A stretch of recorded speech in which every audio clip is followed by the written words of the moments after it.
There's a summer place where it may rain and storm, yet I'm safe and warm, for within that summer place your arms reach out to me, and my heart is free from all care, for it knows there are no gloomy skies when seen through the eyes of those who are blessed with love. And the secret of a summer place is that it's anywhere when two people share all their hopes, all their dreams, all their love. I don't know why I sang that. I just sang it for no reason at all. Absolutely, that's right. Singing for no good reason. Are you still there? Yes. Anyway, this is actually supposed to be my video number 5 in my series on the history of Halloween Horror Nights 21. Oh, there goes Bob. She didn't like it when I picked her up. Anyway, some people still weirdly obsessed with my clothing. I'm wearing today a very special shirt that I just got. Very excited about this one. I will have to show it to you. It doesn't mean a damn thing, except that it's a movie that I really liked that I saw last year. So I want to show it to you. It's really cool. See? Isn't that a neat shirt? Oh my goodness. Yes. Ooh, scary. That's the sort of thing you get as a present if you've been especially naughty. Which is very nice. Anyway, doesn't mean a thing, just a shirt I happen to be wearing. Some of you will not believe that, and now it's got cat hair all over it. Oh, well, that's what happens when you're naughty. Anyway, so let's get on with it. This is the history of Halloween Horror Nights 21. And previous video, the 4th video, I talked about Nightingales, blood prey. I don't want to sound like I'm sick. The Nightingales might come for me. They do that. Take a turn for the nurse. Oh dear. Is she up on a castle? I thought I heard her go up there. No, she's not. Just she's going up to her castle now. You see Bob Olympics going up there doing the jumping cat maneuver. Yes.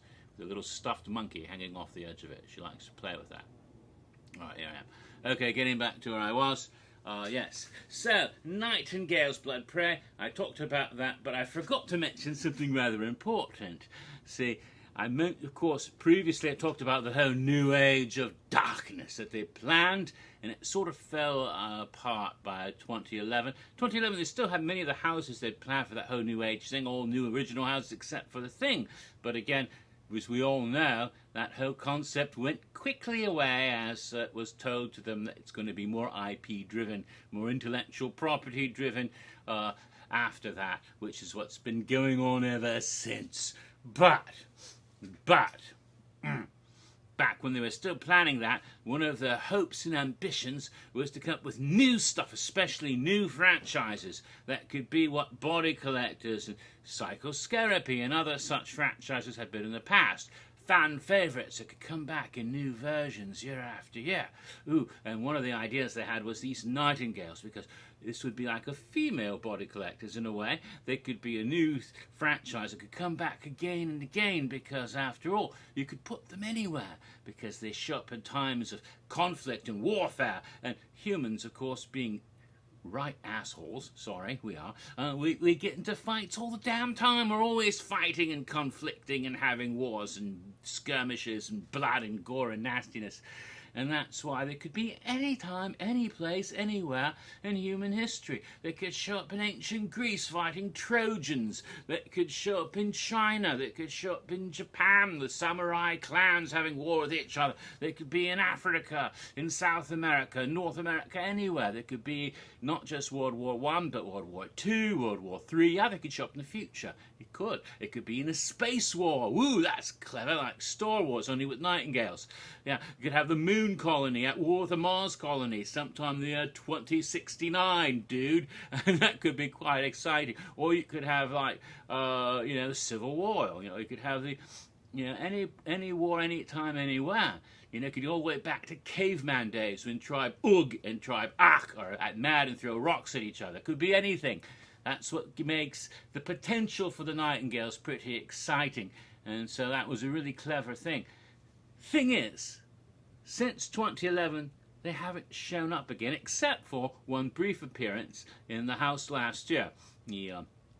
Jack Presents 25 Years of Monsters of Mayhem. And of course, because it was a retrospective house, they were right back in World War I again, in that little scenes they had from Nightingales. That was all they did from that, just as a part of the whole, nostalgia house.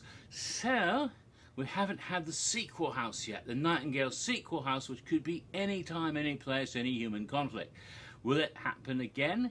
Could it happen this year? I don't know. But there's been a rumour, you hear rumours, there's been a rumour that there might be an original house themed to the Old West somehow. That rumour's been going around for the past few weeks.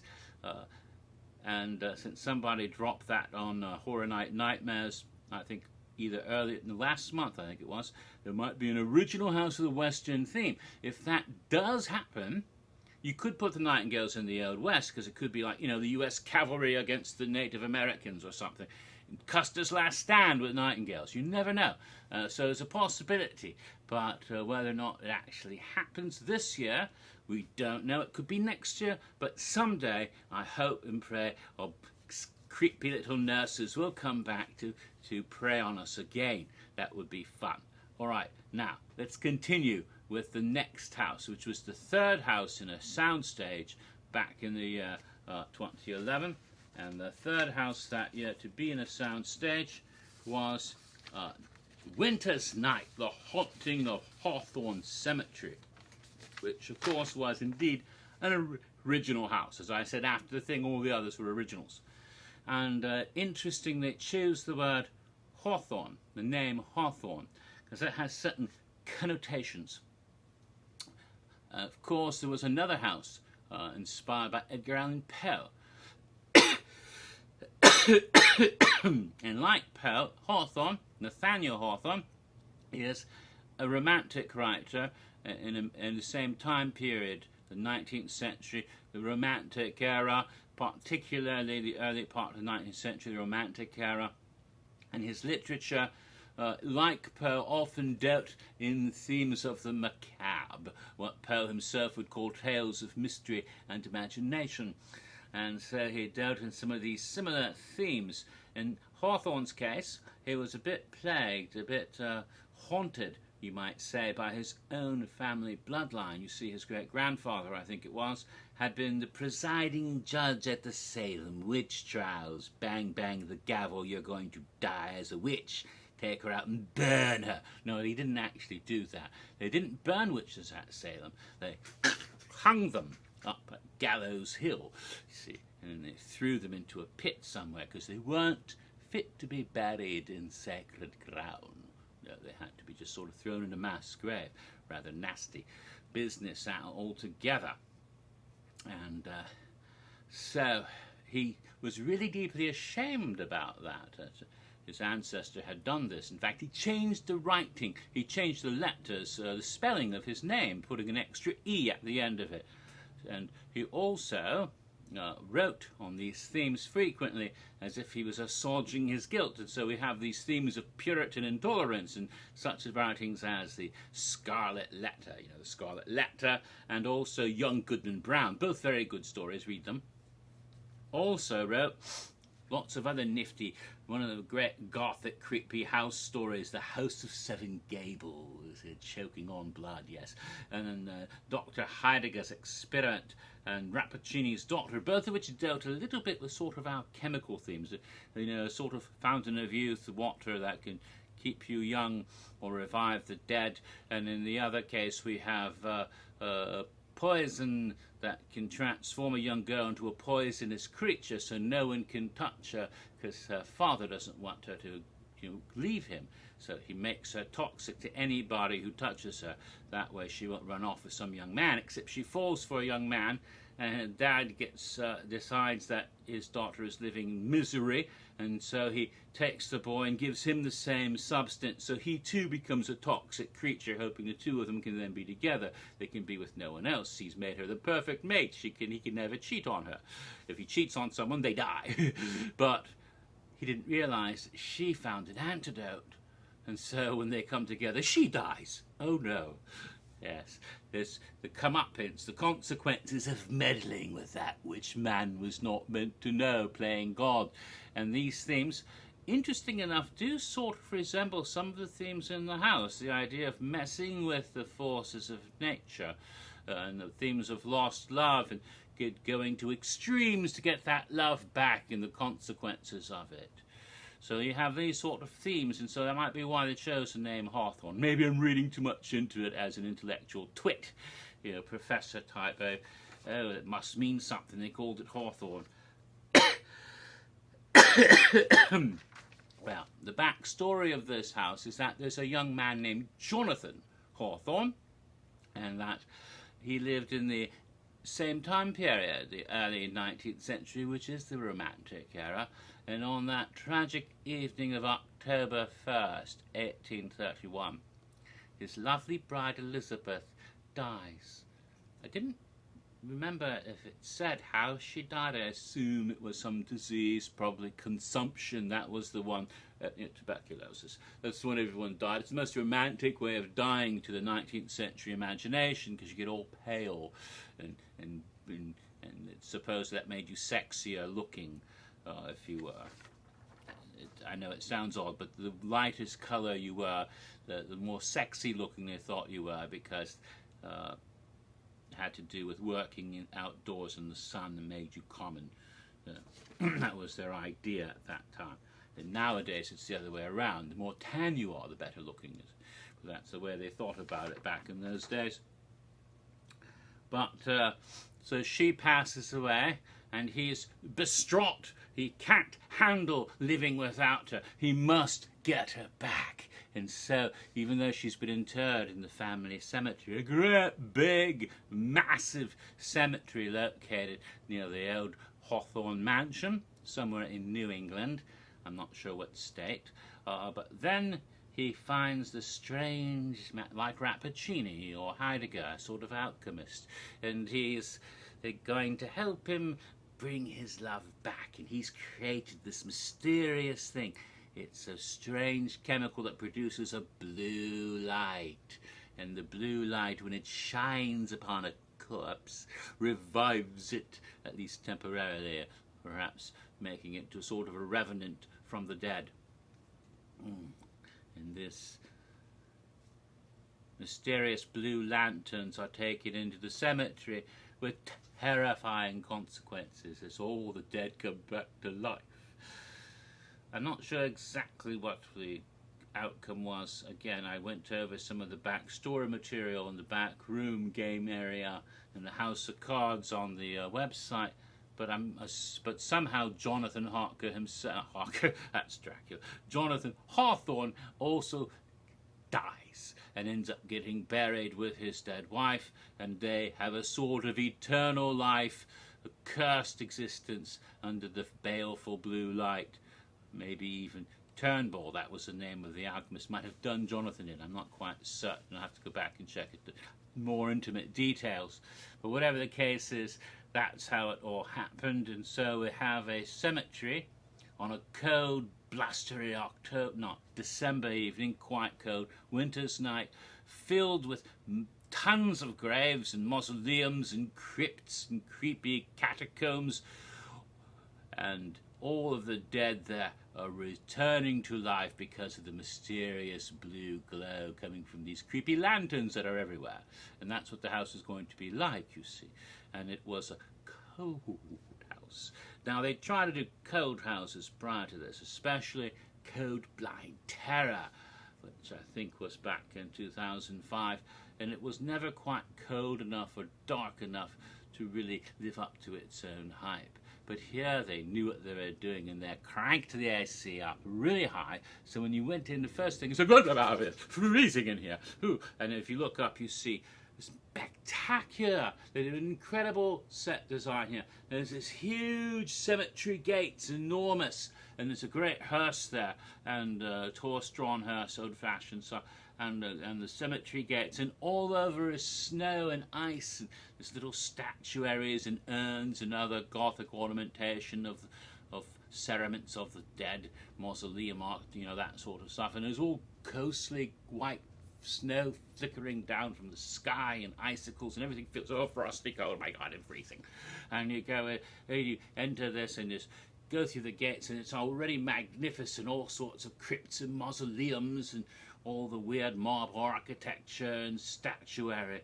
And first there's a couple of statues and alcoves of great big angels with huge enormous wings in a rather intriguing pose, like the crying, mourning the dead. But we know what they are. That is, if you've been watching Doctor Who. I've mentioned before that this was the first year, 2011, that Michael Aiello became the official showrunner for the event. And Aiello is a huge, big nerd, and I mean that as a compliment. He's a great big geek, and he loves Doctor Who. He's a Whovian of the highest degree, and he loves Doctor Who. And of course, if you know Doctor Who, there was a an episode of the program a few years ago. It was during David Tennant's, I think, second season, third season overall of the revived program, when he was with Martha Jones, right? So he's in the season with Martha Jones, and during that season there was an episode called Blink. And the idea is that there's these creatures, and they are like subatomic particles, which on the quantum level sometimes you can, you know, it's like the old Heisenberg theorem of unpredictability, of uncertainty, because you can sort of measure them when you're not looking at them. You can measure their effects, basically, when you don't measure them directly, because then they're standing still. But when they're not being looked at directly, they're moving. It's like they know they're being watched. Isn't that bizarre? That can't possibly be. But weird crap happens on that subatomic level. And that's why, you know, quantum physics sometimes almost seems like metaphysics. But the neat idea they had in the program was that these are full-size beings, not little particles, and yet they act just like that. When you're looking at them, they don't exist. When you're looking at them, they're merely stone statues. They're not alive. They don't exist. They stop. They're quantum locked. So you're looking at them, you're just a stone statue. If you took a pick and broke it, it would just break into stone. It would be unliving stone. That's all it would be, just a statue. But the moment no one's watching, including each other, by the way, thus they cover their eyes so they can't see each other, because if one of them sees another one, that other one stops existing. You see, it turns into a statue. The moment there's nobody observing it, the moment it's not being watched by anybody at all, it springs to being and is a living creature, a horrific creature. It looks like a beautiful angel most of the time. Sometimes it gets frozen in stone at a moment when it's doing something like this. Then you can see its big pointy teeth. It's quite fierce. But it becomes this horrific being whose whole intention is to get you, because it's a predator. It preys on you, but not on your life force, but on your potentiality. Isn't that weird? What it does is it will send you backwards in time to a period far enough in the past that you will have died by the present, either of old age or some accident, and you would no longer be alive now. And therefore you're dead, killed in a way, although you lived out the rest of your mortal life in the past. And it lives off your potential, the life you could have lived in the present and the future, and that is now absorbed by the angel. That's kind of weird, but that's what they came up with. And they're really fucking scary. That's the best, because you can't see them moving, and then if you blink, it's moved. Blink, it's moved again, getting closer and closer. And that's really quite horrific, especially if it's in a strobe lighting, or if it's dark, or the lights go out, and suddenly you turn around and they're right up our ass. You know, it's like, oh my God.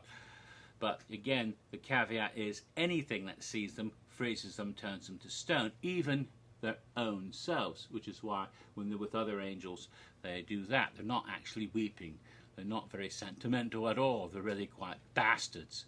So here we are with these monsters.